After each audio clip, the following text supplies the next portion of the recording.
Hello सांग माने नमस्कार जय जगन्नाथ मो चैनल को आपन को बहुत बहुत स्वागत। आशा करे समस्ते भलर थे और खुशी थे। आज आम बनवा मात्र अल्प समय भितर तुला भली नरम आलू इडली। लगी दुईटा आलूर प्रथम भल भाव चोपा छड़े नवा और पानी पकईदबा। से समय भितर मो चैनल को प्लीज लाइक कर दिंतु, शेयर कर दिंतु और सब्सक्राइब कर दिंतु। आलू को पानी में पकईदबा ताकि आलू आउ कला पड़ेगा। तापर गोटे कड़ाई तेल गरम कर सोरिष जीरा भृषंग पत्र दे 2 कप सूजी को भाजवा।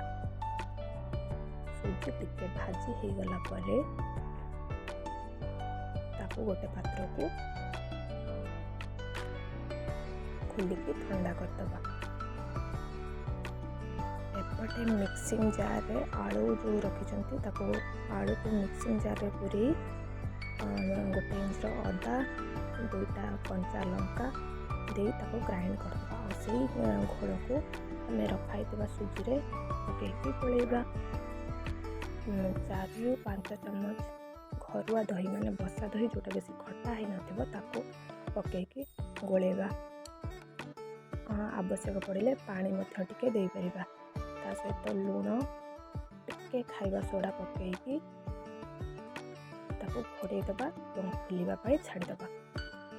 गोटे इडली सहित खाइबा पाई चटनी प्रस्तुत करिबा। सेति लगी कड़ाई रे तेल गरम करी जीरा 2-3 टुकड़ा रसुण अदा गोटे कंचा लंका पियाज दे टमाटो को भाजबा। भाजी हो सारा परे ताको मिक्सिंग जार रे बाहर करी ताको गोटे स्मूथ पेस्ट बनेबा। और से पेस्ट को गोटे बढ़िया छुंक दबा। से लगी कड़ाई रे तेल गरम करी जीरा सोरिष भृषंग पत्र दे ताको फुटेबा एवं से स्मूथ पेस्ट को ता भितर ढाली दबा।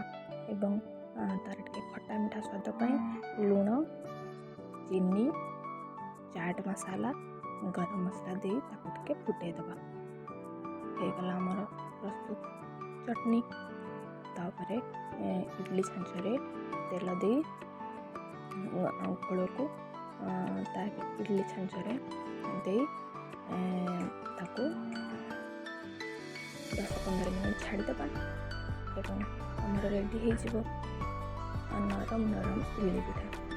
सर्विंग प्लेट को सर्व करवा और गरम गरम परिस्थिति।